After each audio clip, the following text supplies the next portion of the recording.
Hey shrub crafters. Happy Mother's Day to all the mothers out there. I'm going out for a quick, fun session. Keep this one quick by my standards. I have a fun one with me today. Thought about bringing out a few different ones, but we're going to stick with this. I'm going to do a couple of targets and what I would consider a fun quick test. All right, so some of you may recognize these. Smith & Wesson Top Break. Last patent on this one was January 3rd, 1882. These top breaks are one of my favorite. Absolutely perfect little guns. I love these on a trap line. So starting first, I'm going to do 5 rounds on target.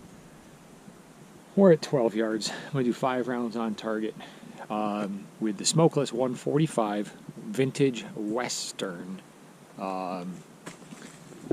bullets.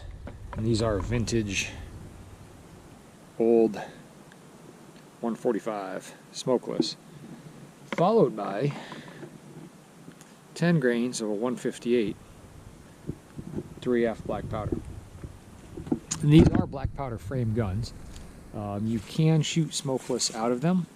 I know the manufacturer at the time would recommend that you don't shoot smokeless back in 1882. Yeah, so we're going to do that. If you are going to do smokeless powders, I think like even a bullseye max charge in these guns, I want to say is like 2.7 grains. It's very lightweight because you just don't want to beat these frames up.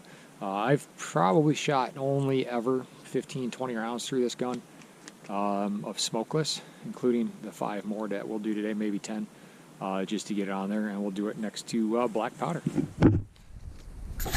Okay, first up, we fire in 5 shots. Left target. Single action. Smokeless.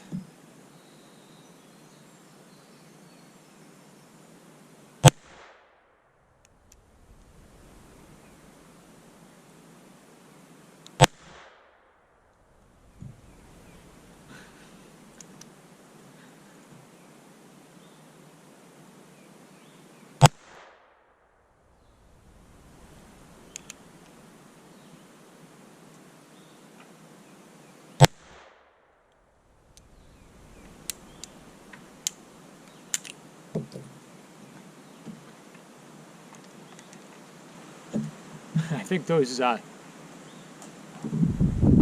high all over. 12 yards.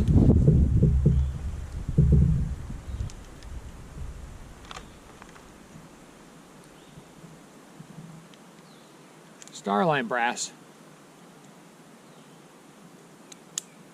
12.3 grains weighed black powder 3F Old Eynsford.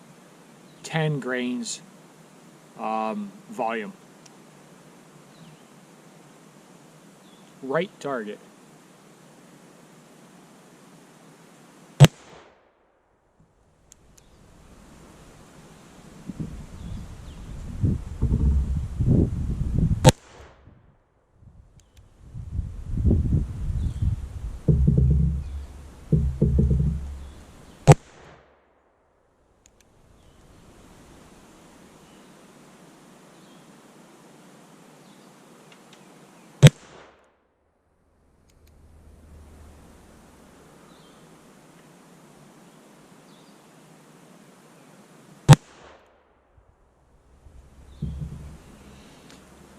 '82-'83 last patent.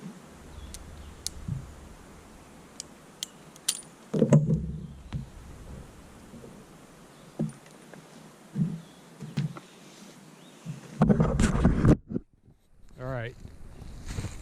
So here's what's interesting. That's a fine, small little blade, and the smokeless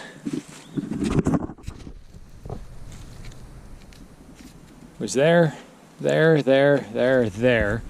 And I was aiming initially at the center, and then I dropped down a little bit for a 6 o'clock. And here, 2, 3, 4, 5, and I was aiming here, right there, 12 yards.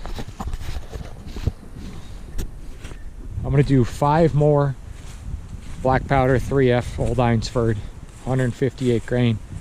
This time I'm gonna do double action.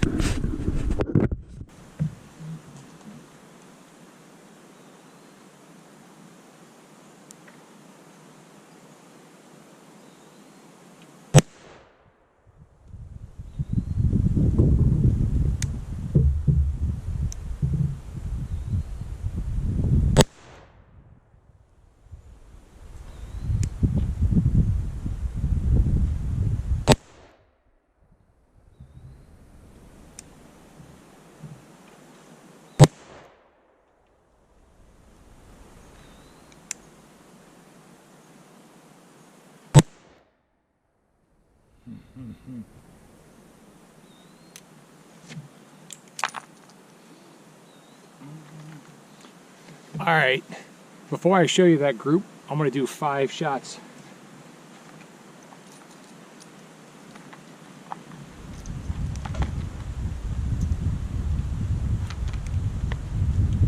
Smokeless. I know it's hard on video, see if you can hear the difference.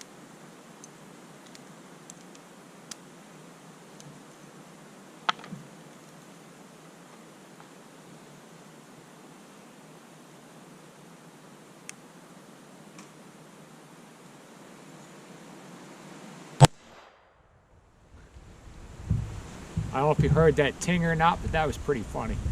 Let me see if I'm gonna do, I gotta drop down and to the right.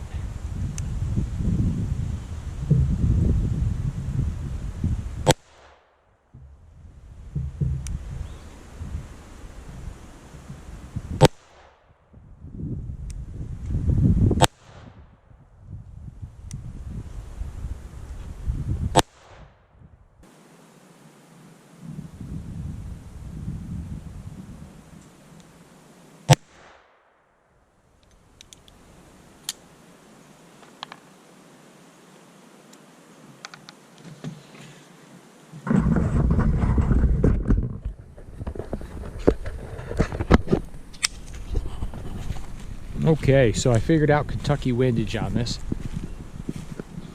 And this has a super crisp, smooth 22 pound take up.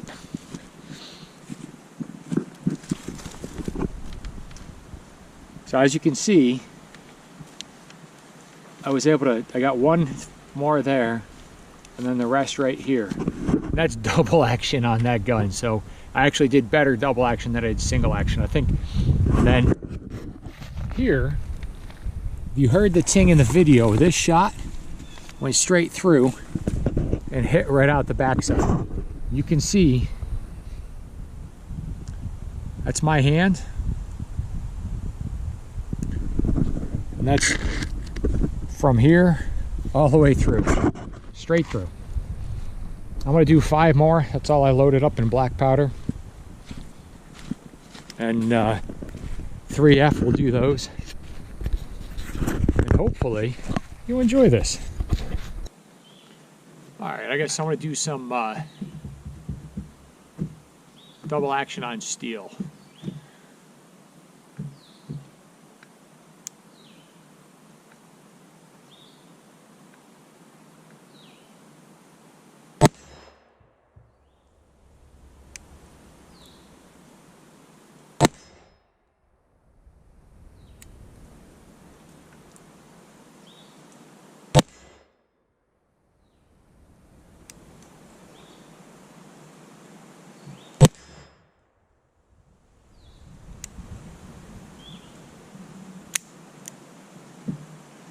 Well, I loaded 4.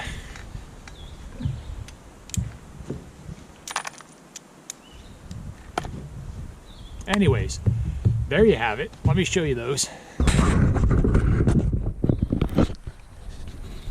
12 yards. black powder, 3F, old Einsford, double action, and I'll be quite honest with you, I could barely pick up that front sight. I love these guns. They're mini Schofields in my opinion. They are just absolutely awesome. Great little pocket guns. I love them on the trap line because you can load them up with that a slightly lighter charge, and they're perfect for dispatching animals. Still viable all these years later, getting pricier and pricier all the time, a good working order. But they are a double action or single action. Let me show you that steel. So my first one, my first one, and then I did my second one, third one, fourth one, and I was aiming right about here. I was going to try to put that last one. So we'll see. Anyway, Smith & Wesson, I think that's, sure I'm wrong. I think it's a number 3. This one's actually got a lot of the nickel still. And there's spots of patina coming. You see. But here's those sights. Tiny little notch in the back. Great sights though. They are perfectly functional, more than adequate. But if you look at that front sight, when you bury it, I don't even know if I'm getting on. When you bury it against that white target, that silver, super skinny blade just disappears. Smith & Wesson Top Breaks. Ivor Johnson makes them. H&R makes them. Owl. Lots of companies. They are all awesome. What's interesting is most of these guns have not been shot through. You can still pick them up. I think anything prior, what is it, $18.99? Anything prior to that, in most parts of the world, you can get these as antiques.